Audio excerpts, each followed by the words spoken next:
Hi folks, how are you? Estou aqui hoje nesse vídeo com a Vitória do canal Inglês com Vitória, que é um nome inclusive interessante, porque não é o inglês com fracasso, é o inglês com vitória, né? Tem duplo sentido. O inglês vitorioso, o inglês com vitória e o inglês vitorioso, né? A gente está fazendo aqui um vídeo sobre as principais diferenças entre o inglês britânico e o inglês americano. A gente não pretende esgotar o assunto porque é muito extenso, mas vou falar um pouquinho sobre a forma de expressar algumas palavras mais comuns. E aí ela vai falar um pouco da diferença cultural. A Vitória, ela tem quase 10 anos de experiência lá na Inglaterra. Na verdade, ela é jovem. Ela passou mais tempo da vida dela na Inglaterra do que na cultura brasileira, né? Então a gente vai falar um pouquinho sobre isso. Hello, how are you doing, Vitoria?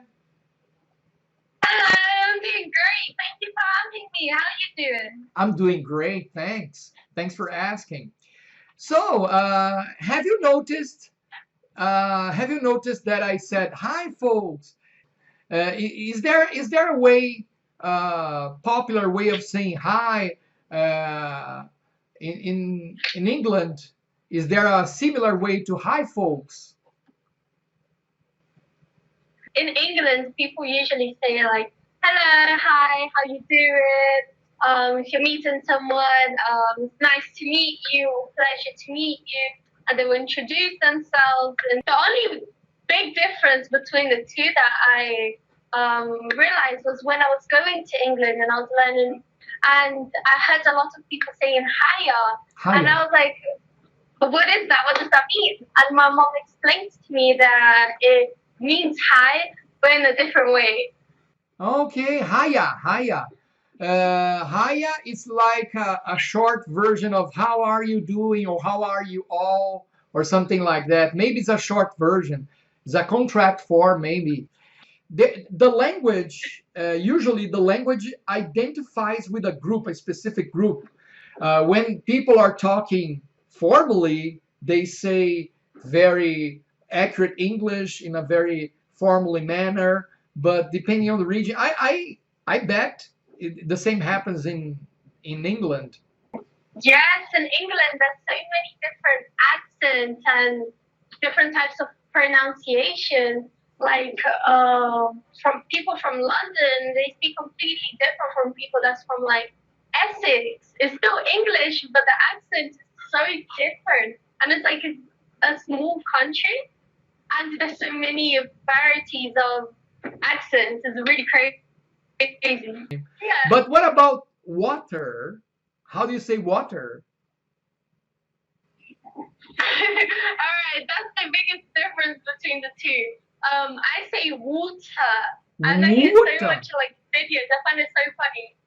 In America, they say water. It's so cool.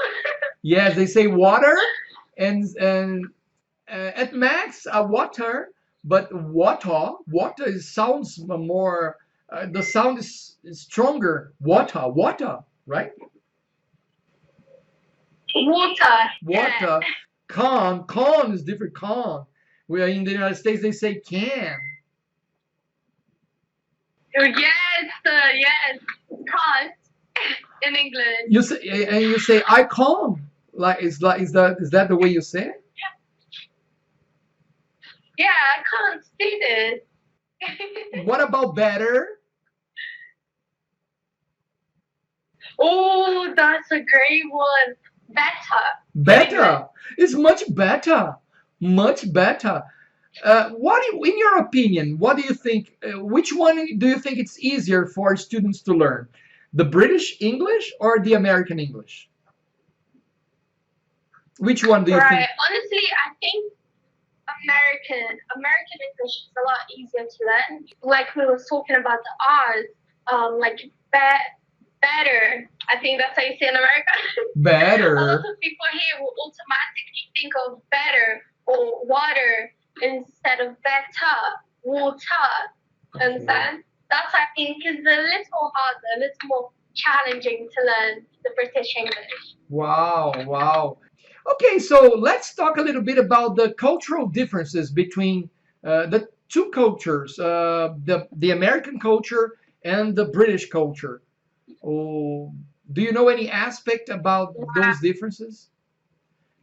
Going back to a little bit at when you were talking about greetings, arriving on time, British people take that so seriously because it's like you're inviting someone over, and if you're late, they would just think, oh wow, then the person really didn't care enough about coming over, so they would think it's rude.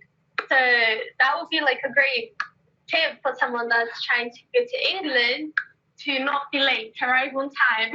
Right on time. What about any other cultural difference you notice, or something that really caught your eye, caught your attention about?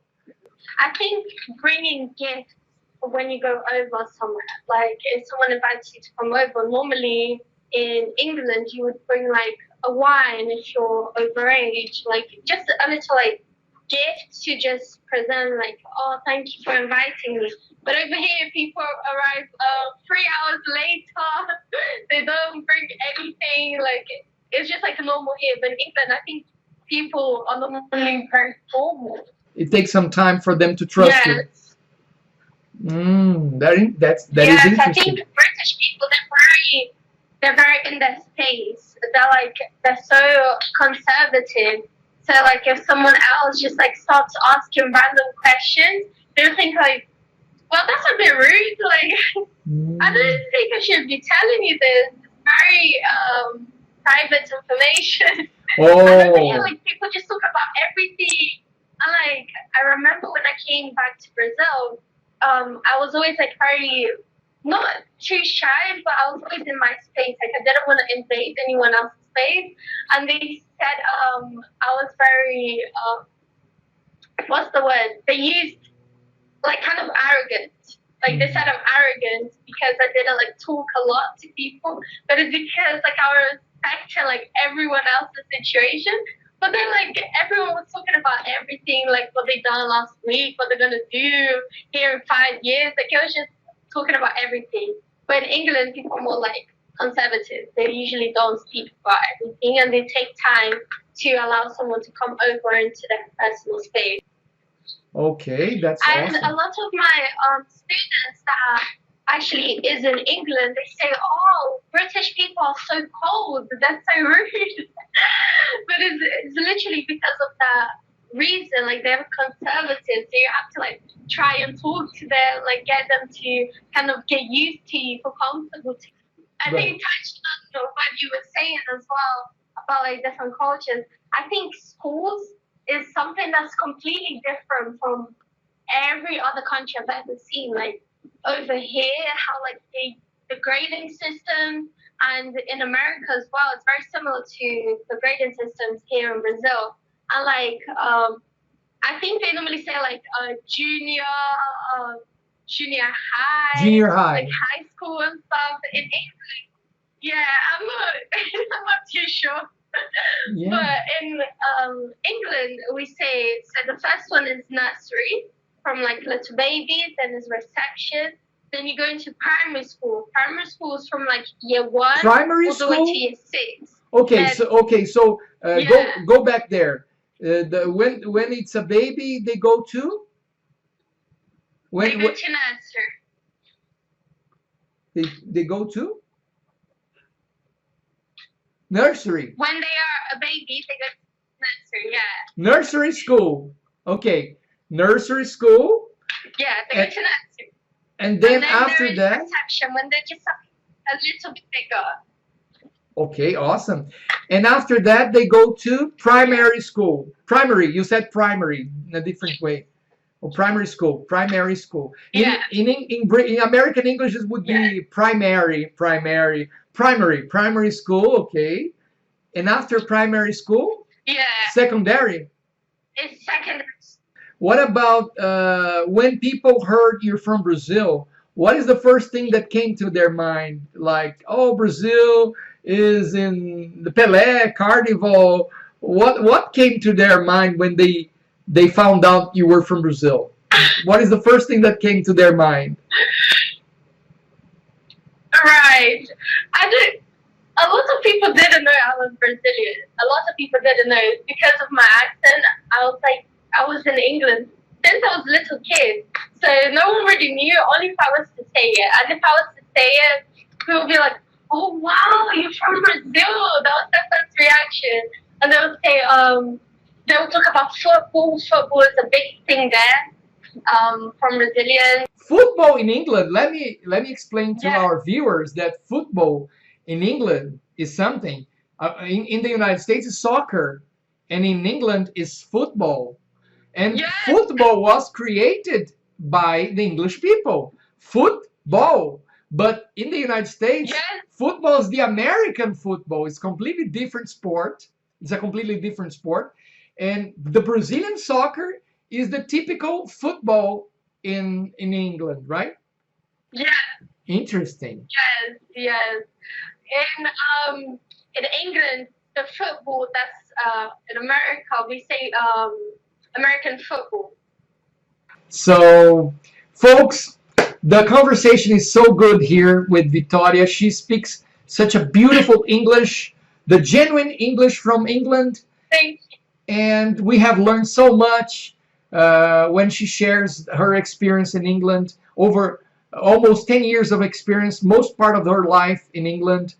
And I hope we'll have more opportunities to have more conversations about England and the United States and talk about the differences. Okay, thanks a lot. Thank you so much for having me. It was a pleasure meeting. Thanks for the opportunity, Vitoria. I am the one who thanks you.